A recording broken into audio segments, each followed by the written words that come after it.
Imagine your children standing in your home after you're gone, overwhelmed and arguing over boxes of stuff they don't recognize. This nightmare scenario happens to thousands of families every year, but it doesn't have to happen to yours. Swedish death cleaning, or Downsizing, is designed to constantly declutter, especially as a senior, to lessen the burden on loved ones once you've passed. But here's what most people don't tell you.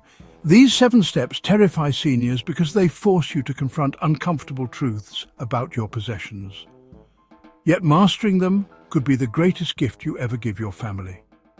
Let me show you why millions are embracing this life-changing approach and why step number 4 changes everything. What scares you most about this process? Drop your thoughts below.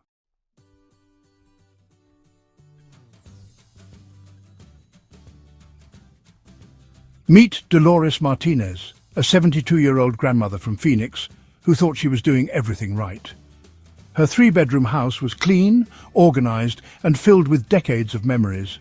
But when her neighbor suddenly passed away, Dolores watched that woman's children spend 3 months sorting through belongings, crying over decisions and nearly breaking apart as a family. That's when Dolores realized something terrifying. Her own home was a ticking time bomb. Swedish death cleaning, based on author Margareta Magnusson's approach, means organizing and decluttering your home before you die to lessen the burden on your loved ones after you've passed. This isn't about morbid thoughts, it's about love in action.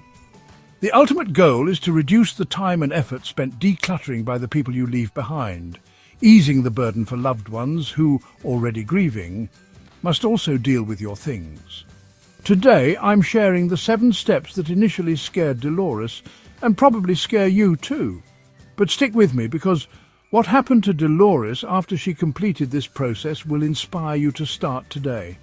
Before we dive in, hit that subscribe button if you want more life-changing content for your golden years.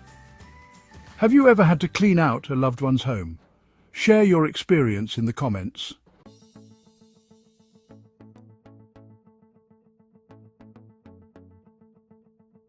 Number 1. Start with what scares you least. Here's where most people get Swedish death cleaning wrong. They start with the hardest stuff first. Dolores made this mistake initially, diving straight into her late husband's belongings and getting so emotionally overwhelmed she quit for 3 months. Magnusson says to stay away from photographs as the first entry point, and instead try to start by decluttering the closet, where you're sure to find items you no longer wear and things that just don't fit anymore.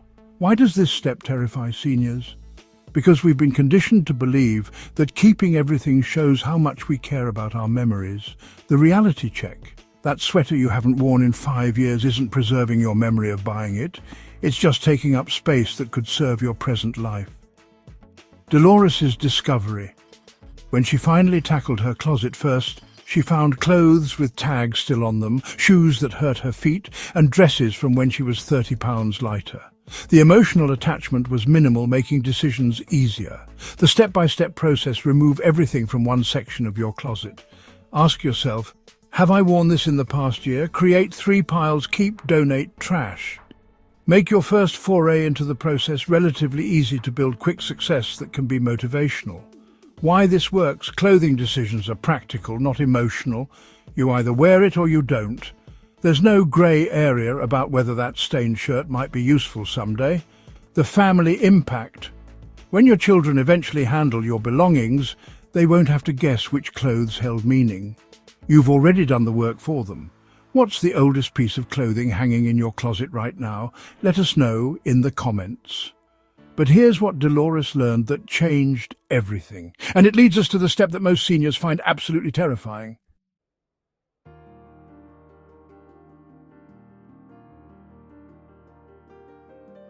Number 2, face your just-in-case mountain. This is where Dolores hit her biggest wall, and it's probably where you will too. After conquering her closet, she moved to her kitchen and discovered something shocking. She had enough just-in-case items to stock a small restaurant. As you clean, you may find many just-in-case items you've been holding on to for emergencies. Sadly, they only create clutter and should be discarded too. This step terrifies seniors because we lived through times when having extra meant security. Our parents survived the Depression. We remember when you couldn't just Amazon something the next day. The fear behind the stuff, Those 47 plastic containers aren't really about storing leftovers.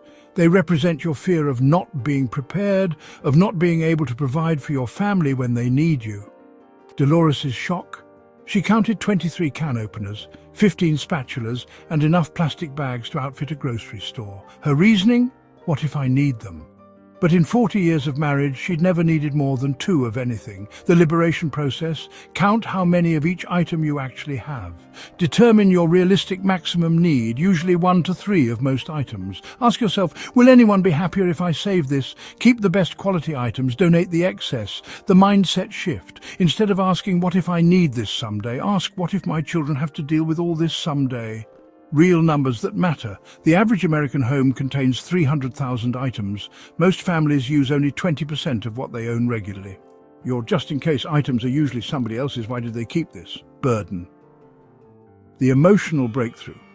Magnusson believes the Swedish death cleaning method of living with less by gifting away will help you live a happier life.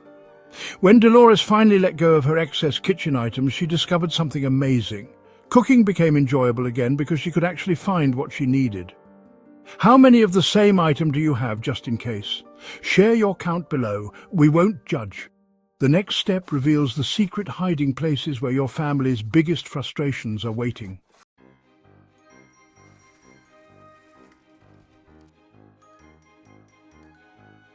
Now we're getting to the stuff that makes your palms sweat.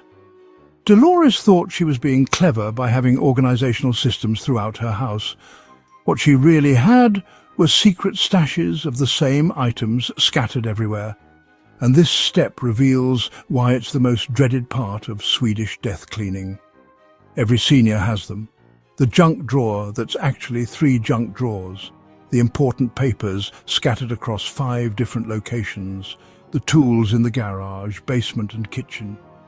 Magnusson's approach covers topics such as handling home furnishings, heirlooms, and personal mementos, as well as dealing with secret vices, pets, and the perils of man caves. Why does this step terrify so many? It forces you to confront the truth about your organizational systems.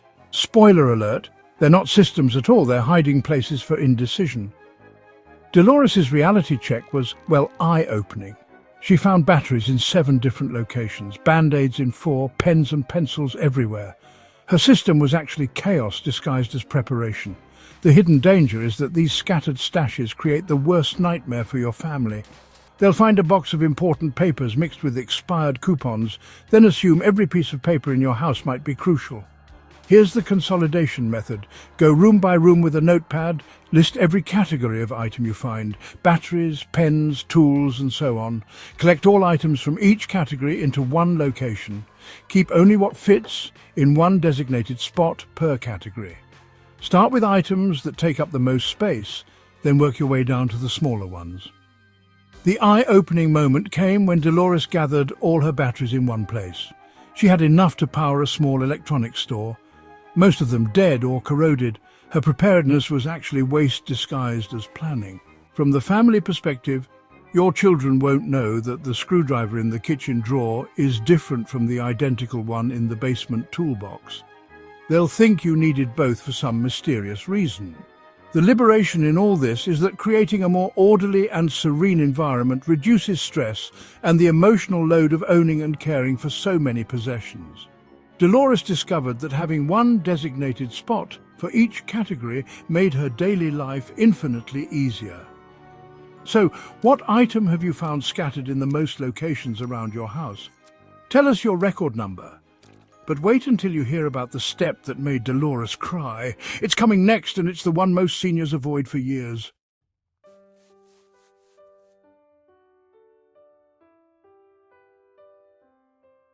This is it. The step that broke Dolores down completely, and the one that terrifies seniors more than anything else. She sat in her spare bedroom, surrounded by boxes of papers dating back to 1987, and finally understood why her neighbor's children spent so much time arguing after their mother's passing. In addition to ditching paper clutter, pull together and organize important paperwork such as legal documents and bank account information. This is an opportunity for you to sort through paper documents you don't need and helps prevent confusion later on.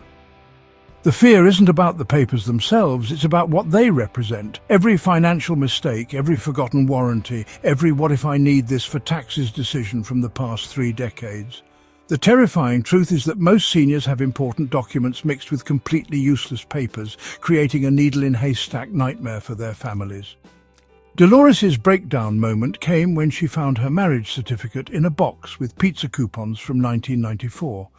Her mother's death certificate was filed behind expired car warranties. The important stuff was drowning in meaningless paper. Why does this step paralyze people?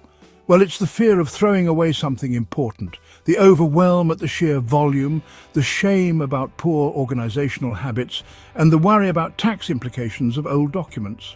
The life-changing system is to create only 4 categories, essential forever. Things like birth certificates, deeds, wills, essential current insurance, recent taxes, review later. Anything you're unsure about, and trash. Everything else. There's the 7-year rule. Most financial documents only need to be kept for 7 years. That phone bill from 1998? Your family doesn't need to puzzle over why you kept it. Don't forget the digital component. Our loved ones will need to go through our digital clutter too, so make sure you have important login details handy for things like online bank accounts and other important sources of information. After 3 emotional days, she condensed 47 boxes of papers down to 1 organized file box and 1 small accordion folder. The relief was so overwhelming, she called her daughter, crying, tears of joy. The family gift is this. Imagine your children finding 1 clearly labeled file instead of dozens of mystery boxes. You're not just organizing papers, you're preventing family arguments and confusion during their time of grief. What's the oldest document you found while organizing? Share the year. Let's see who wins. The next step requires more courage than most seniors think they have.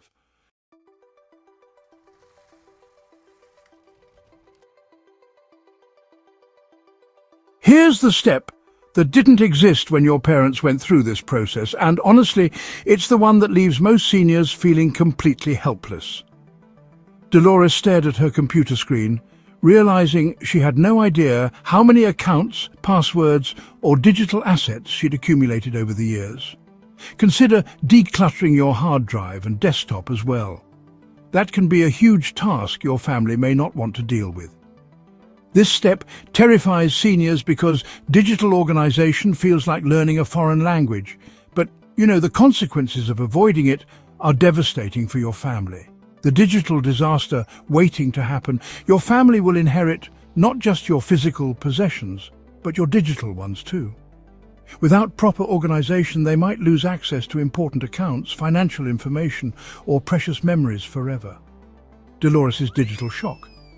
She discovered she had 47 different online accounts, 12 email addresses, most forgotten, thousands of duplicate photos across multiple devices, important financial information scattered across platforms, and, no record of passwords anywhere.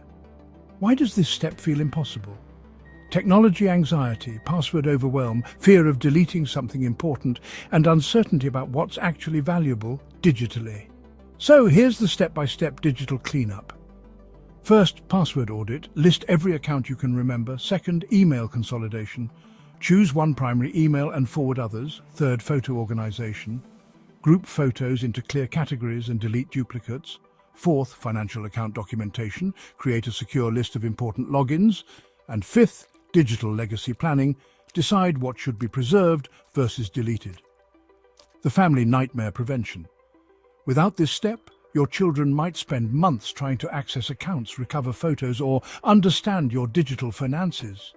Some families never recover precious digital memories because no one knew the passwords. The security balance. You need to make information accessible to your family without compromising current security. Consider a secure password manager or a sealed envelope with essential information stored safely. Dolores's solution. She created a simple document with her essential account information, stored it in her safety deposit box, and told her daughter where to find it. She also cleaned up her photo storage, creating organized folders that actually made sense. The unexpected benefit, decluttering, can lead to a sense of peace and fulfillment, knowing that your affairs are in order. Dolores found that organizing her digital life made her current computer use much more enjoyable and efficient. So, how many email addresses have you created over the years? Let's see who has the most.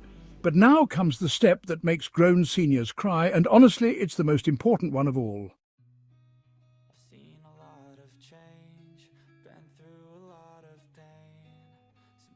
We've reached the emotional summit, the step that broke Dolores's heart, but in the end, set her free.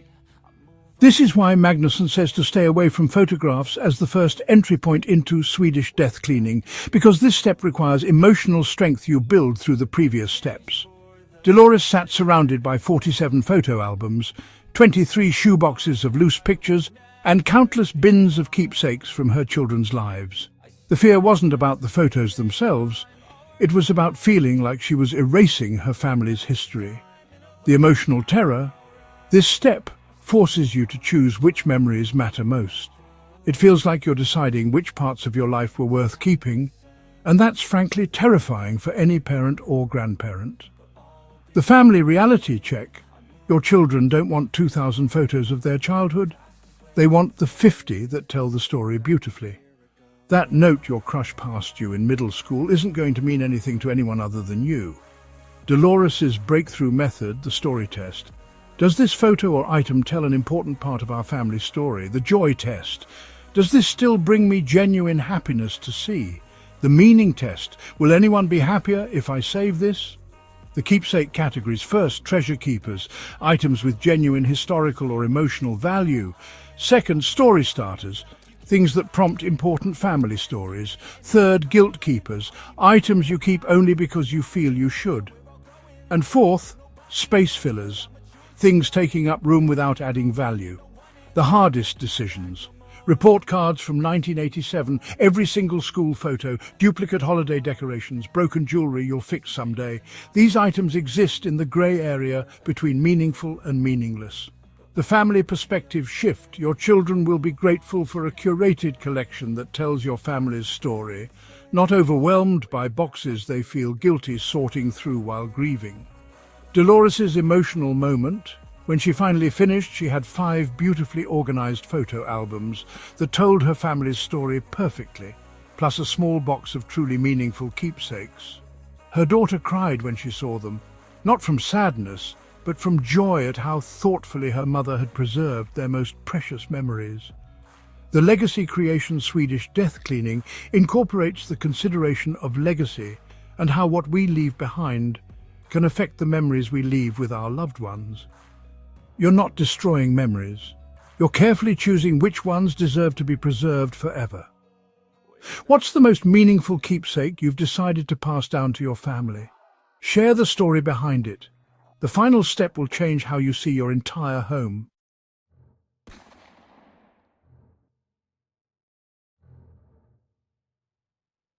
This is the step that transforms everything.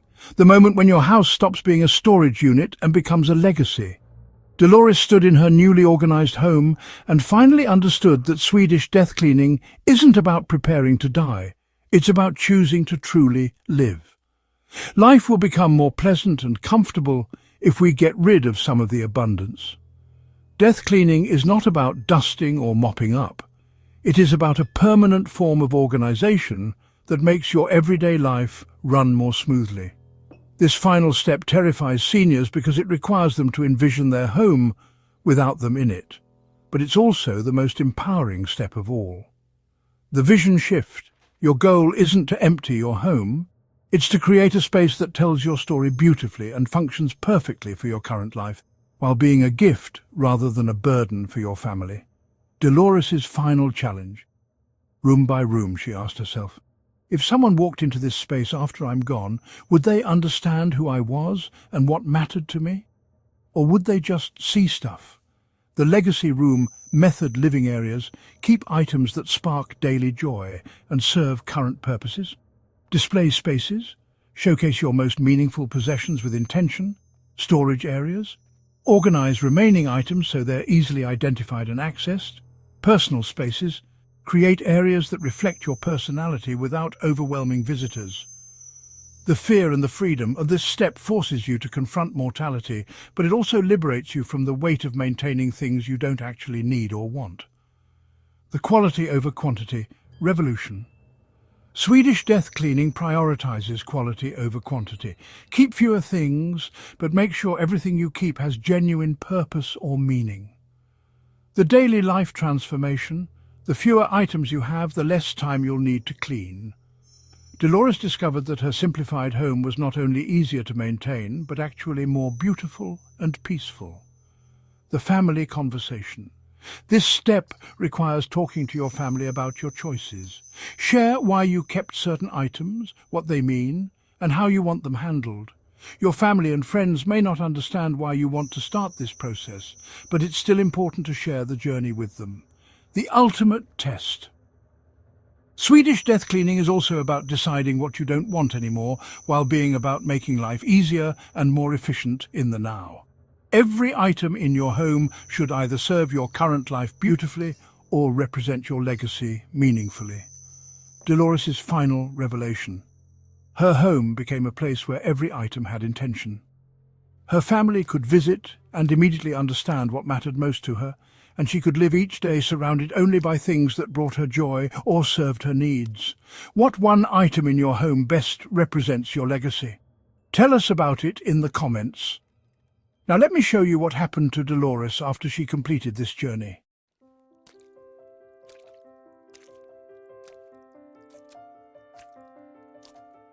Six months after completing her Swedish death cleaning journey, Dolores called me with news that brought tears to my eyes.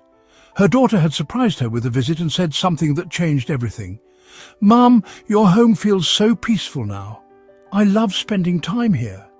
But the real transformation wasn't just in her space, it was in her spirit. Swedish death cleaning creates a simple life that is easily managed, thus leaving room for joy. Dolores was no longer spending her weekends managing stuff. Instead, she was gardening, visiting friends, and teaching her granddaughter to cook. The financial impact surprised her too. By selling items she no longer needed, she funded a small vacation fund. Decluttering can lead to a sense of peace and fulfillment, knowing that your affairs are in order. Most importantly, the fear was gone. She no longer worried about the burden she might leave behind because she'd already taken care of it. Her children knew exactly what mattered to her and where to find important documents. Her legacy was curated, not chaotic. Dolores transformed from someone drowning in possessions to someone living intentionally. Her home became a reflection of her values, not a storage unit for her fears. Your family is counting on you to make this choice. Every day you wait, the burden grows heavier for you and for them. Swedish death cleaning is a loving thing to do for the people you care about. Start with just one closet this week. You don't need to transform everything overnight, but you do need to begin. Which of these 7 steps resonates most with your situation? Drop a comment and let our community support you through this journey. If this video opened your eyes like it did for Dolores, smash that like button and share it with someone who needs to hear this message. Your courage could inspire another family to start this life-changing process. Subscribe to the Senior Reset for weekly wisdom that makes your golden years truly golden. Remember, it's never too late to reset, but it's never too early to start.